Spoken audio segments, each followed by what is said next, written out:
Hello, my name is Skogul and this is my player character, Skogul the Ironclad. Skogul is a free account Ironman. In case you don't know what that means, here's a short explanation. Skogul will be playing the game more or less normally, however he will be restricted by a set of rules. Rule number 1. No player trading, in any form. Using the market is forbidden. Receiving items from other players in any way is also prohibited. I have decided to disallow buying weapons and armor from NPCs as well, because that would make the whole challenge a little bit too trivial. Rule number 2. Receiving help from other players isn't allowed. No using of blocking services, heals, etc. Of course, Tibia is an MMO, so it might happen organically, however I won't be asking for it. So as long as it doesn't happen all the time, I won't consider the challenge failed if someone just heals me once or twice. Obviously, I also cannot use any alternate characters or other players' help to clear quest areas and gain access to places where I am not able to get by myself. And rule number 3. I will not be buying premium account and I won't be using any premium content. Offline training is prohibited. Using ships, using mounts, using any other premium items that aren't obtainable by being fully free to play are not allowed. Tibia coins outfits are fine though, because they do not give me any in-game advantage. I have several goals in mind, however, the first and foremost one is going to be this: obtaining the best gear free-to-play Tibia has to offer. I will be recording my every step and posting updates on YouTube from time to time. This is my long journey and I would love to have you join me in the process.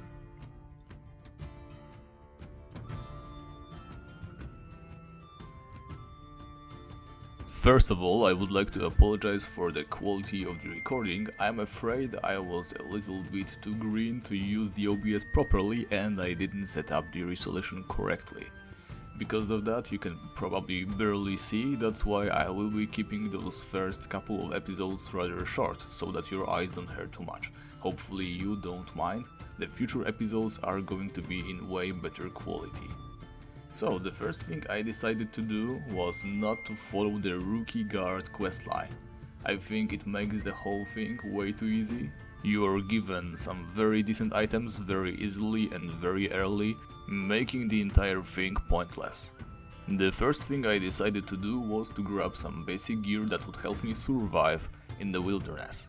So first of all I grabbed the doublet in the cellar underneath that barrel, and then I went to the sewers. In the sewers there's a couple of weapons that you can grab.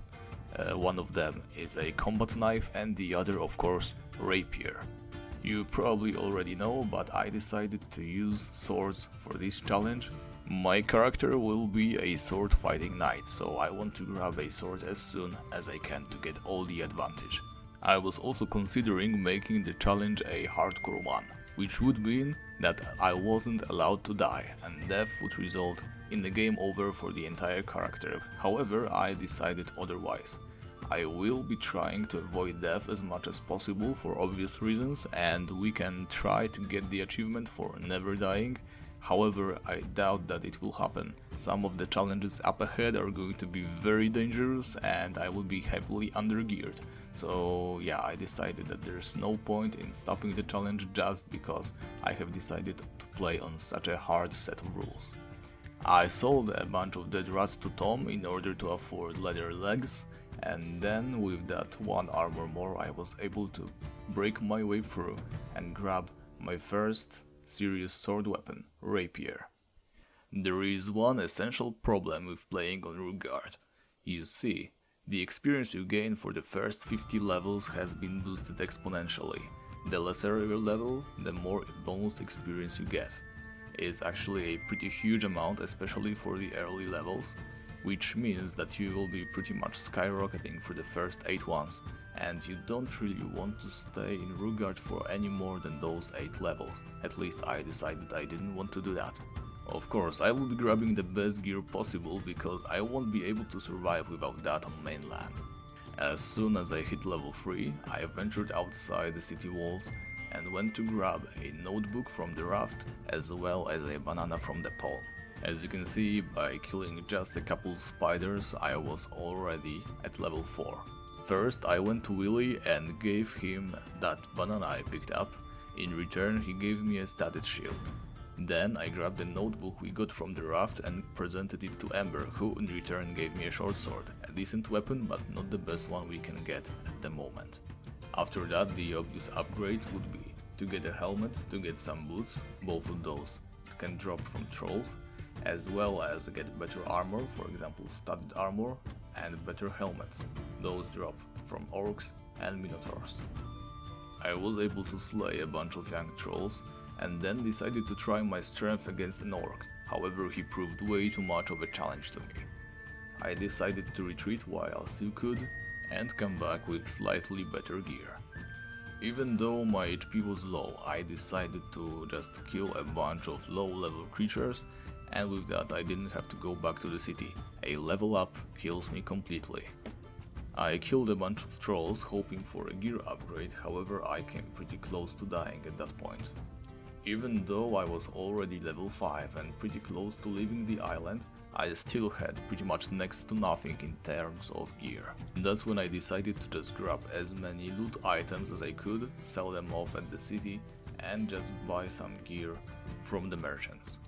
I do realize that I said in the introduction that I wouldn't be buying any items from the NPCs. In this case, however, I decided to do it simply because I didn't want to spend too much time in Rookgaard. Because of the EXP boost, I wasn't able to spend as much time as I wanted, and I decided that simply buying the stuff would speed up the whole process and let me leave at level 8. As you can see, with leather armor, leather helmet and leather boots, I am able to handle the orc just fine. Sadly, he doesn't drop any valuable items. I decided to make a risky move and headed for the huge cave with a bunch of orcs. Down below in a chest you can always find a daily spawn of a small axe. If you have a small axe, then Oldie will trade you for a pick that is needed to grab a key that is needed to receive your chain armor. I ran through the crowd and duked them with chests. Low level creatures cannot push those, so I was relatively safe, and on my way out I also killed another orc. Like the last one, however, he doesn't drop any valuable items. I went to all these, grabbed a couple of torches, traded for the pick, and also bought the scythe. As you can see, there was a scythe laying there on the floor, tossed away by someone. However, as per my rules, I wasn't allowed to pick that up and I had to pay for my own. Instead of going straight to the bear room quest and grabbing that chain armor, I decided my shield needed an upgrade first. I ventured down into the bear cave. However, quickly realized that I also needed a shovel in order to open the hole. I returned to Oldie and bought the shovel that I needed. A short trip later, I was back in the cave about to find the dead dragon's body. As you can see, someone must have been here already quite recently because the grass was cut. Still, I had my own scythe and I didn't consider this a failure. I didn't receive any help and was prepared to get dragon's body myself without any outside interference. In order to conserve money and potions, I decided to wait till my HP went back to maximum before I went through the fires again. Soon after, I went back to the city, made a quick stop in order to grab some food, and then ventured back to the main dungeons in order to grab some better items. This time around I decided to skip the Mino Hell quest because it simply didn't yield any items that I was interested in. The Carlin sword is simply weaker than the katana and I had no interest in it. I quickly avoided all the creatures. I didn't want to fight them in fear of leveling up too fast.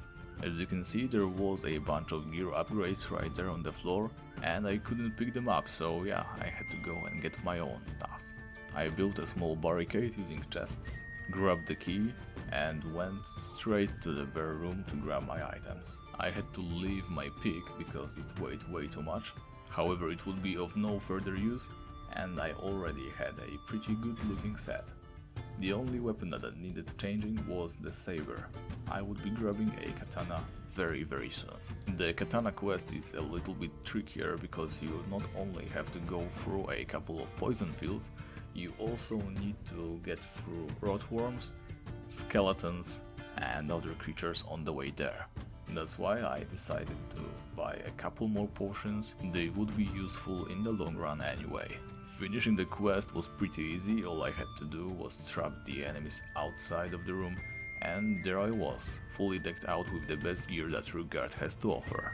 The saddest part is, I would be stuck with that gear for a long time, maybe except for the chest plate. But we'll talk later about that. I barely killed any enemies and I was level 7 already. I decided to go hunting outside the city walls. I killed a couple of low-leveled creatures and that was enough to get me to level 8.